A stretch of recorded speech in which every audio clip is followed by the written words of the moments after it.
Very good morning students.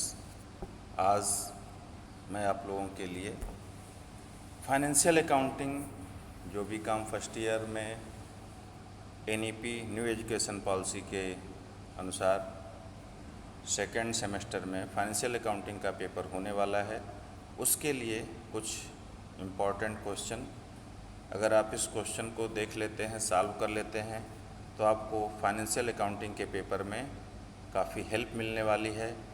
और answer के साथ हम लोग क्वेश्चन को डिस्कस करेंगे। एक एक वीडियो में मैं कोशिश करूंगा 10 से 15 क्वेश्चन लेने की।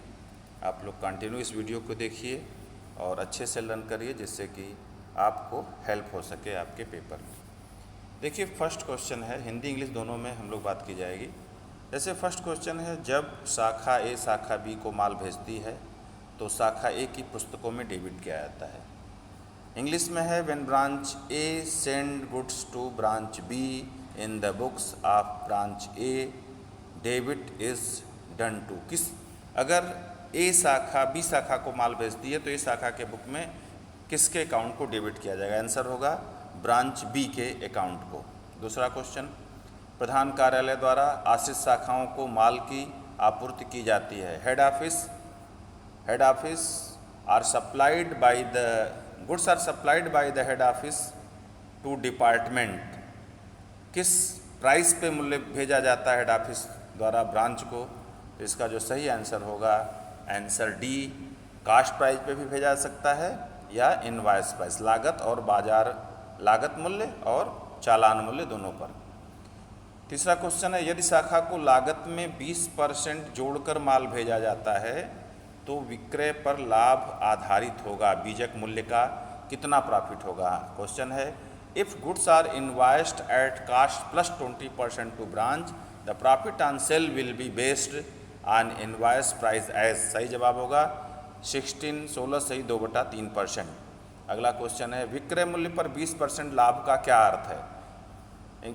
The meaning of 20% profit on cell, इसका मतलब है कि अगर सेल का the meaning of 20% profit on cell तो वो कास्ट का होगा 25%। ऑप्शन सी सही है।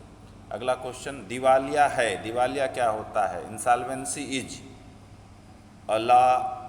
लो कैश बैलेंस होने पर, lack of liquidity, not being able to pay one डेब्ट। सही आंसर होगा सी, अगर कोई भी व्यक्ति अपने लायबिलिटी को पे करने की स्थिति में नहीं है, सी, एक भी कर्ज नहीं चुका पा सके तो उसको दिवालिया कहा जाएगा। क्वेश्चन नंबर 5वां है, प्रेसिडेंस टाउन्स दिवालिया act 1909, presidency towns insolvency act 1909 कहाँ अप्लाई होता है? तो जो प्रेसिडेंसी टाउन्स इंसॉल्वेंसी एक्ट है, प्रेसिडेंसी टाउन्स इंसॉल्वेंसी एक्ट वो मुंबई, कोलकाता और चेन्नई, इन 3 शहरों में अप्लाई होता है। अगला क्वेश्चन है, प्रोविंशियल इंसॉल्वेंसी एक्ट प्रांतीय दिवालिया अधिनियम किस ईयर में लागू हुआ? तो प्रांतीय दिवालिया अधिनियम जो है 1920 में लागू हुआ। Provincial insolvency act was implemented in the year 1920। अगला है, निम्नलिखित में से विकल्प एक दिवालिया फर्म के द्वारा चुने जाने का सबसे अधिक संभावना है।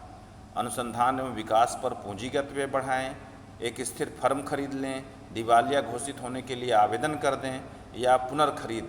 तो इसमें सही जवाब होगा ऑप्शन डी, इंग्लिश में है, which of the following is the most likely option to be chosen by insolvent firm, file for bankruptcy, bankruptcy के लिए केस फाइल करना होगा, सबसे सही जवाब है। निम्नलिखित में से कौन सी मत दिवालिया के स्थित विवरण में नहीं दिखाई जाती है? स्टेटमेंट्स ऑफ अफेयर में इसमें से कौन सा नहीं दिखाया जाता item? Which of the following item is not shown on statement of affair? तो कैपिटल को हम लोग नहीं दिखाते हैं, सही जवाब है कैपिटल। अगला है, एक दिवालिया के स्थिति विवरण में पूर्वाधिकार लेनदार किस सूची में दिखाया जाता है? अगर कोई व्यक्ति दिवालिया होता है तो प्रेफरेंशियल क्रेडिटर को लिस्ट डी में दिखाते हैं। In the statements of affair of an insolvency the presidential creditor are shown in list D. 10 question हो गए हैं। 11वां क्वेश्चन है, सरकार या स्थानीय सत्ता को देय राशि निम्न के अंतर्गत आती है? अमाउंट ड्यू टू गवर्नमेंट और लोकल अथॉरिटी कम्स अंडर। इसका सही आंसर होगा लोकल अथॉरिटी को या सरकार को कोई पैसा देना है तो वो पूर्वाधिकार लेनदार कहा जाएगा और उसको लिस्ट डी पूर्वाधिकार। सही जवाब है लिस्ट सी। लिस्ट सी जो कि डी होता है, लिस्ट डी इसमें ऑप्शन है सी, और प्रेफरेंशियल क्रेडिटर इसको लिस्ट डी बोलते हैं। अगला है प्रेसिडेंसी टाउन्स दिवालिया अधिनियम के अंतर्गत एक प्रबंधक को देय वेतन दिया जाता है।